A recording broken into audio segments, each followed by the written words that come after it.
Hello friends, welcome to crazy GK trick. दोस्तों, आज के इस वीडियो में हम भारत के former prime minister doctor Manmohan Singh ji के बारे में डिटेल में स्टडी करेंगे एंड एक बहुत ही इंपॉर्टेंट टेस्ट भी लगाने वाले हैं। दिसंबर मंथ में 26 दिसंबर 2024 को भारत के former prime minister doctor Manmohan Singh ji का 92 वर्ष की आयु में निधन हो गया था। डॉक्टर मनमोहन सिंह की बात करें तो ये एक ऐसी पर्सनालिटी है कि जिनसे आने वाली एग्जाम में आपको डेफिनेटली एक क्वेश्चन देखने को मिलेगा। तो आज के इस वीडियो में हम डॉक्टर मनमोहन सिंह जी से रिलेटेड सभी इन्फॉर्मेशन कवर करेंगे MCQ के फॉर्मेट में। तो चलिए फ्रेंड्स, लेक्चर को शुरू करते हैं। यहाँ पर मैंने 20 मोस्ट इंपॉर्टेंट क्वेश्चंस निकाले हैं। इन क्वेश्चंस में से एक ना एक क्वेश्चन आपको ज़रूर एग्जाम में देखने को मिलेगा। तो चलिए पहले क्वेश्चन की तरफ चलते हैं। दिसंबर 2024 में भारत के पूर्व प्रधानमंत्री डॉक्टर मनमोहन सिंह जी का निधन हो गया। डॉक्टर मनमोहन सिंह जी की आत्मकथा का नाम क्या है? तो फ्रेंड्स, डॉक्टर मनमोहन सिंह जी की आत्मकथा का नाम क्या है? Changing India. सी आंसर यहाँ पर बिल्कुल करेक्ट होगा। ये किताब जो है उनके जीवन के सफ़र और भारत की इकोनॉमी को नई दिशा में देने की एक कहानी को बताती है। डॉक्टर मनमोहन सिंह जी ने 1991 में इकोनॉमिक रिफॉर्म्स किए थे, जब भारत गंभीर आर्थिक संकट इकोनॉमिक क्राइसिस का सामना कर रहा था। उस समय देश के पास में केवल 15 दिन का ही फॉरेन करेंसी रिजर्व बचा हुआ था। उन्होंने उस दौरान विदेशों से कर्ज लेने की व्यवस्था की, भारतीय बाजार को फॉरेन इन्वेस्टमेंट के लिए खोला और कई नए आर्थिक सुधार किए। आज भारत बहुत ही मजबूत वैश्विक अर्थव्यवस्था, ग्लोबल इकोनॉमी के रूप में खड़ा हुआ है। इसके पीछे डॉक्टर मनमोहन सिंह जी का बड़ा हाथ है। तो डॉक्टर मनमोहन सिंह जी की आत्मकथा, जिसमें इन सब बातों का उल्लेख किया गया है, उसका नाम क्या है? Changing India. ऑटोबायोग्राफी है मनमोहन सिंह जी की। नेक्स्ट क्वेश्चन लेते हैं। Book India's export trends and prospect for self sustain growth के लेखक कौन है? तो ये बुक किसने लिखी है? डॉक्टर मनमोहन सिंह ने लिखी है। देखिए फ्रेंड्स, इस बुक में उन्होंने बताया है कि एक्सपोर्ट जो निर्यात होता है वो कैसे भारत की इकोनॉमी को मजबूत बना सकता है। इस बात का उल्लेख किया है यहाँ पर मनमोहन सिंह जी ने इस बुक के अंदर। जैसे कि हम एग्जाम्पल से समझ सकते हैं कि मान लो कि भारत में कश्मीरी शॉल बहुत ही प्रसिद्ध हैं। अगर भारत ये शॉल विदेशों में बेचता है तो इससे भारत के कारीगरों को ज़्यादा रोजगार मिलेगा, फॉरेन करेंसी भारत में आएगी, जिससे देश की अर्थव्यवस्था को लाभ होगा। तो डॉक्टर मनमोहन सिंह जी ने इस किताब में ये समझाया है कि भारत को सेल्फ सस्टेन मतलब आत्मनिर्भर बनने के लिए निर्यात बढ़ाने और नई नीतियां लागू करने की जरूरत है। तो India's export trends and prospect for self sustain growth के लेखक कौन है? मनमोहन सिंह है। यहाँ पर फ्रेंड्स, मनमोहन सिंह जी की दो और इंपॉर्टेंट बुक है जो आप दिमाग में रखिएगा। पहला है leverage a broader view and दूसरा है the quest for equity in development. अगला क्वेश्चन है, डॉक्टर मनमोहन सिंह जी को पद्म विभूषण पुरस्कार किस वर्ष प्रदान किया गया था? तो डॉक्टर मनमोहन सिंह जी को 1987 में भारत के दूसरे सबसे बड़े नागरिक सम्मान पद्म विभूषण से सम्मानित किया गया था। कब? 1987 में। डॉक्टर मनमोहन सिंह जी ने भारत की अर्थव्यवस्था को नई दिशा देने और वित्तीय सुधार मतलब इकोनॉमिक रिफॉर्म लागू करने में अहम भूमिका निभाई थी। उनके इसी योगदान के लिए 1987 में उनको पद्म विभूषण से सम्मानित किया गया था, 1987 में। अगला क्वेश्चन है, इनमें से कौन सा पुरस्कार डॉक्टर मनमोहन सिंह जी को प्रदान नहीं किया गया? तो फ्रेंड्स, डॉक्टर मनमोहन सिंह जी को भारत रत्न अभी तक प्रदान नहीं किया गया है, तो यहाँ पर डी आंसर। इसके अलावा उन्हें एडम स्मिथ प्राइज दिया गया था। उन्हें कैम्ब्रिज विश्वविद्यालय में पढ़ाई के दौरान उनकी उत्कृष्टता के लिए ये पुरस्कार दिया गया था। जवाहरलाल नेहरू जमशती पुरस्कार भी उन्हें दिया गया था उनकी राजनीतिक और आर्थिक नीतियों में योगदान के लिए। इसके अलावा लोकमान्य तिलक अवार्ड भी उन्हें 1997 में दिया गया। ये पुरस्कार उनकी नीतियों द्वारा भारत के विकास में योगदान के लिए दिया गया था। सिर्फ भारत रत्न जो है वो डॉक्टर मनमोहन सिंह जी को नहीं दिया गया। यहाँ पर डी आंसर बिल्कुल करेक्ट होगा। अगला क्वेश्चन लेते हैं। The world statement of the year award किस संगठन द्वारा दिया जाता है? तो friends, the world statement of the year award appeal of conscious foundation द्वारा दिया जाता है। इस संगठन को 1965 में रब्बी ऑर्थर शीर ने स्थापित किया था। इसका उद्देश्य क्या है? Peace, tolerance and ethnic conflict resolution को बढ़ावा देना। ध्यान दीजिएगा, 2010 में यह प्रतिष्ठित पुरस्कार डॉक्टर मनमोहन सिंह जी को दिया गया था उनके नेतृत्व में किए गए महत्वपूर्ण कार्यों के लिए। जैसे कि डॉक्टर मनमोहन सिंह जी ने भारत और अमेरिका के बीच में न्यूक्लियर डील को सफल बनाया था। यह समझौता भारत के लिए न केवल ऊर्जा उत्पादन बल्कि वैश्विक पहचान के लिए भी बहुत ही महत्वपूर्ण था। तो उनके इन्हीं एफर्ट्स के लिए the world statement of the year award से उन्हें 2010 में सम्मानित किया था। किसके द्वारा यह दिया जाता है पुरस्कार? अपील ऑफ कॉन्शियस फाउंडेशन द्वारा, बी आंसर। अगला क्वेश्चन है, इंदिरा गांधी शांति, निरस्त्रीकरण और विकास पुरस्कार की स्थापना किस वर्ष की गई? तो फ्रेंड्स, इस पुरस्कार की स्थापना की गई थी 1986 में। इसे इंदिरा गांधी मेमोरियल ट्रस्ट ने स्थापित किया था। इसका उद्देश्य क्या है? भारत की पूर्व प्रधानमंत्री इंदिरा गांधी जी के योगदान को सम्मान देना। 2017 में डॉक्टर मनमोहन सिंह जी को इस पुरस्कार से सम्मानित किया था। जिन्होंने भारत की अर्थव्यवस्था और अंतर्राष्ट्रीय संबंधों को मजबूत किया। हाल ही में 2024 में मिशेल बैचेलेट को ये पुरस्कार दिया गया। मिशेल की बात करें तो ये चिली के पूर्व राष्ट्रपति हैं। 2017 में ध्यान रखिएगा डॉक्टर मनमोहन सिंह जी को इस पुरस्कार से सम्मानित किया गया था। कब हुई थी इस पुरस्कार की स्थापना? 1986 में। अगला क्वेश्चन लेते हैं, डॉक्टर मनमोहन सिंह के कार्यकाल में इनमें से कौन सा अधिनियम पारित नहीं किया गया?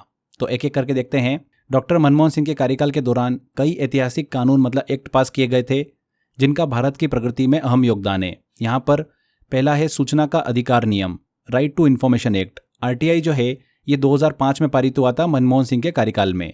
सेकेंड है राष्ट्रीय ग्रामीण रोजगार गारंटी अधिनियम, नरेगा जो है ये भी 2005 में लागू हुआ था, जिससे ग्रामीण इलाकों में रोजगार बढ़ाएं।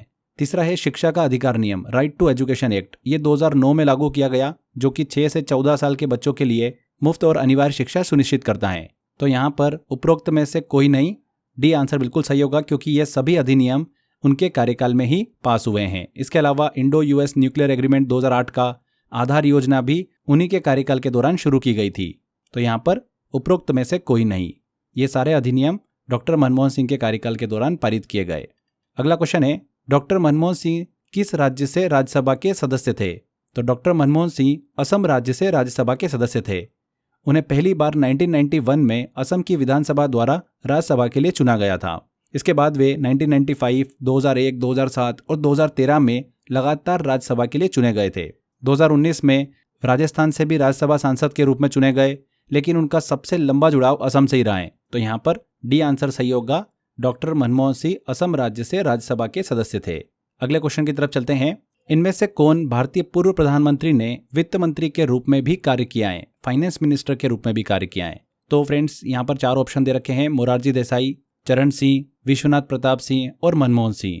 तो फ्रेंड्स भारत के कई पूर्व प्रधानमंत्री ऐसे रहे हैं जिन्होंने प्रधानमंत्री बनने से पहले वित्त मंत्री मतलब फाइनेंस मिनिस्टर के रूप में भी कार्य किया है।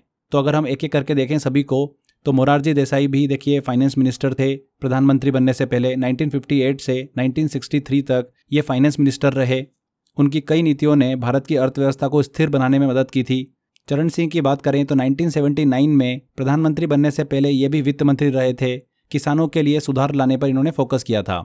विश्वनाथ प्रताप सिंह की बात करें, VP सिंह की, तो 1984-85 में ये वित्त मंत्री के रूप में कार्य किया था। उन्होंने भ्रष्टाचार को रोकने के लिए कई महत्वपूर्ण कदम उठाए थे। मनमोहन सिंह की बात करें तो 1991 में ये वित्त मंत्री बने थे। उन्होंने भारत के आर्थिक सुधार, इकोनॉमिक रिफॉर्म की नींव रखी थी। तो यहाँ पर फ्रेंड्स डी आंसर बिल्कुल सही होगा, उपरोक्त सभी, इन सभी भारत के पूर्व प्रधानमंत्री ने वित्त मंत्री के रूप में भी कार्य किया है। अगला क्वेश्चन लेते हैं, डॉक्टर मनमोहन सिंह द्वारा भारतीय रिजर्व बैंक के गवर्नर के रूप में कार्यकाल क्या था? तो डॉक्टर मनमोहन सिंह ने RBI के गवर्नर के रूप में काम किया था। उसका कार्यकाल पूछ रहे हैं तो 1982 से 1985 तक का। देखिए RBI के 15वें गवर्नर थे मनमोहन सिंह। 1982 से 1985 के बीच में उनका कार्यकाल रहा था। इस दौरान उन्होंने भारत के बैंकिंग सिस्टम को और मजबूत बनाने के लिए, आर्थिक स्थिरता, इकोनॉमिक स्टेबिलिटी लाने के लिए कई महत्वपूर्ण नीतियां लागू की थी। तो बी आंसर करेक्ट होगा। नेक्स्ट क्वेश्चन लेते हैं, डॉक्टर मनमोहन सिंह ने किस सरकार में वित्त मंत्री के रूप में कार्य किया था? तो डॉक्टर मनमोहन सिंह की बात करें तो इन्होंने 1991 से 1996 तक नरसिम्हा राव सरकार में भारत के वित्त मंत्री के रूप में कार्य किया था, यूनियन फाइनेंस मिनिस्टर के रूप में।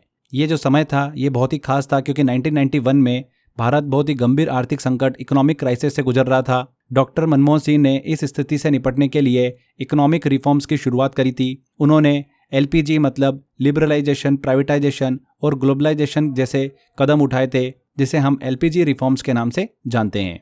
उन्हें 1993 में यूरो मनी और एशिया मनी द्वारा finance minister of the year का खिताब भी मिला था।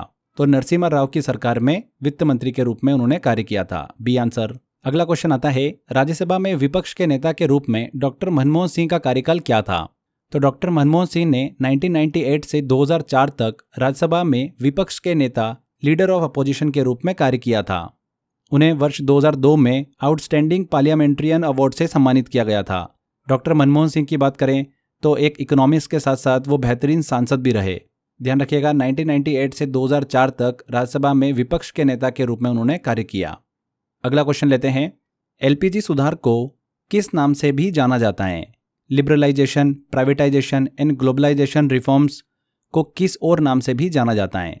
तो फ्रेंड्स इनको जाना जाता है राव मनमोहन मॉडल के नाम से। तो यहाँ पर सी आंसर सही होगा।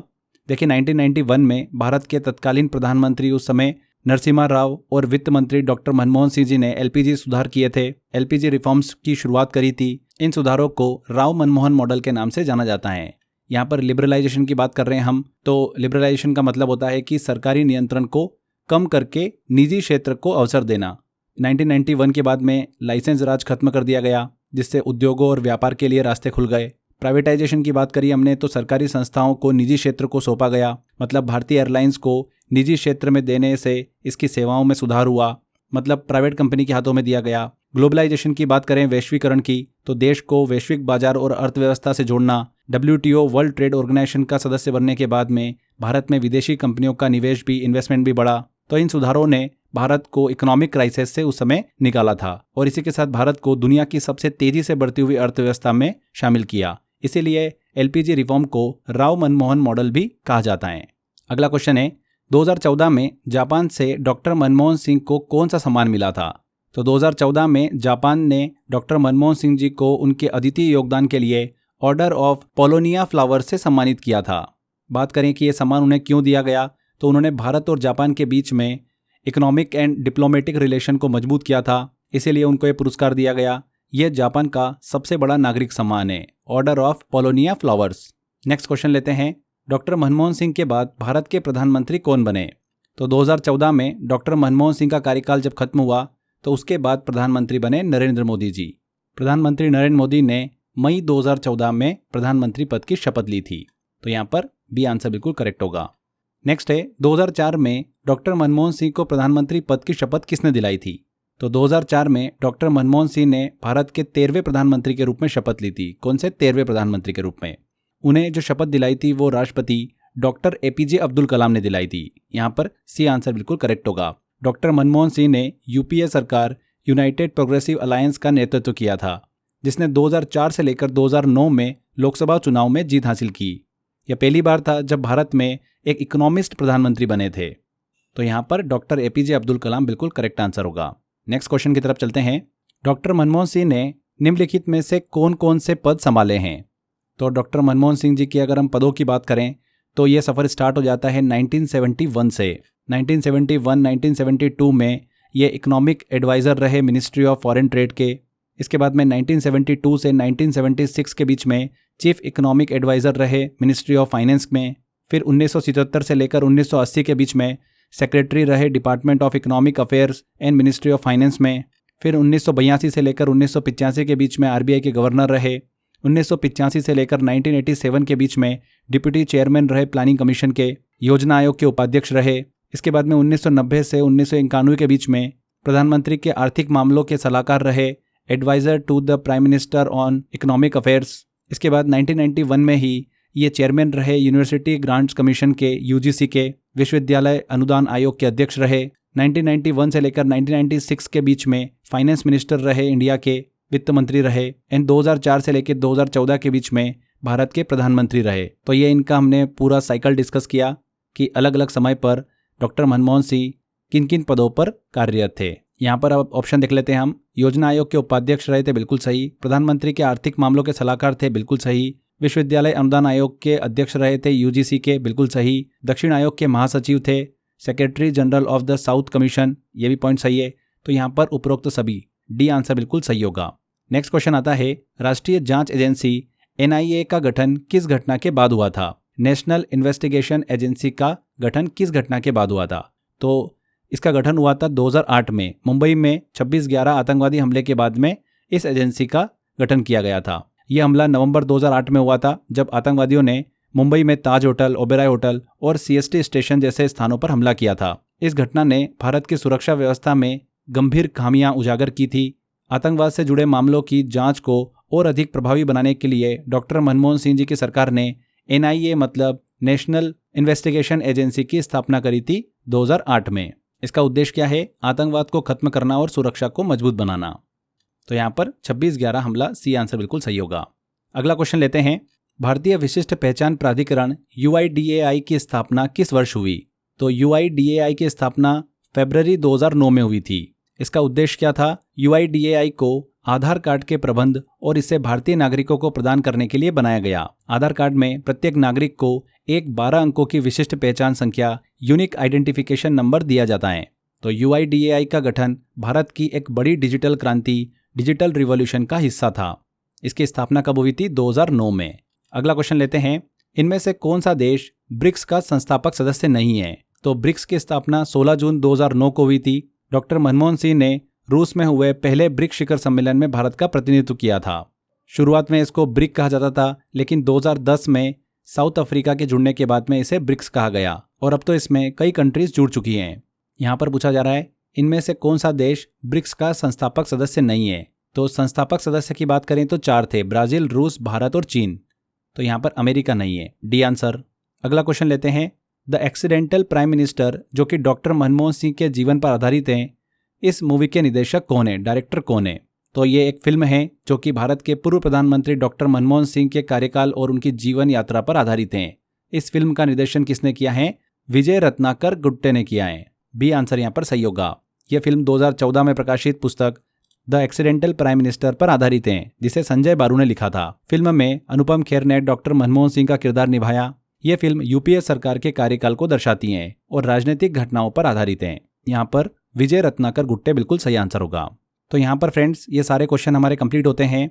अच्छे अच्छे क्वेश्चन हमने कवर किए हैं और ऑलमोस्ट हमने सभी इन्फॉर्मेशन डॉक्टर मनमोहन सिंह से संबंधित कवर करी है। ये ऐसी पर्सनालिटी है जिन्होंने भारत को एक नई दिशा दी है और इनसे रिलेटेड आने वाली एग्जाम में आपको डेफिनेटली एक क्वेश्चन देखने को मिलेगा। तो आज इस लेक्चर के माध्यम से हमने वो 1 नंबर पक्का किया है। आई होप आपने ध्यान से लेक्चर देखा होगा और सारे क्वेश्चन आपने बड़ी आसानी से सॉल्व कर लिए होंगे। फ्रेंड्स, यहाँ पर हमारा लेक्चर कंप्लीट होता है। इसी तरीके से सिस्टमेटिक तरीके से अगर आप करंट अफेयर पढ़ना चाहते हैं तो हमारा करंट अफेयर का एक स्पेशल पैकेज है, OSS करंट अफेयर पैकेज।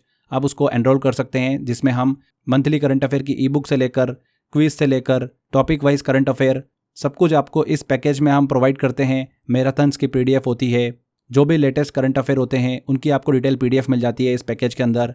तो एक कंप्लीट हमने करंट अफेयर का सॉल्यूशन बना रखा है आपके लिए। आप इस पैकेज को 0 रुपये में एनरोल कर सकते हैं। 99 रुपीज़ पे करने के बाद में 99 रुपीज़ का कूपन वाउचर आपकी ID पर एक्टिवेट हो जाता है, जो कि आप किसी दूसरे प्रोडक्ट के साथ में उसको यूज़ कर सकते हैं। तो इस तरीके से ये OSS करंट अफेयर का पैकेज आपको 0 रुपये में पड़ जाता है। तो अगर आप इस पैकेज को एनरोल करना चाहते हैं तो डिस्क्रिप्शन बॉक्स और कमेंट बॉक्स में लिंक दे रखा है, वहाँ पर क्लिक कर आप इसको एनरोल कर सकते हैं। इसके अलावा क्रेजी जीके ट्रिक एप्लीकेशन और रूट एप्लीकेशन पर भी ऑप्शन दिया हुआ है। तो फ्रेंड्स, आज के इस वीडियो में इतना ही था। आई होप आपको वीडियो इन्फॉर्मेटिव लगा होगा। अगर वीडियो अच्छा लगा है, वीडियो इन्फॉर्मेटिव लगा है तो वीडियो को लाइक कर दीजिए, शेयर कर दीजिए एंड कमेंट करके जरूर बताइएगा कि वीडियो कैसा लगा। अगर आपने अभी तक चैनल को सब्सक्राइब नहीं करा है तो सब्सक्राइब भी कर लीजिए। मिलते हैं फ्रेंड्स अगले वीडियो में। Till then, bye bye.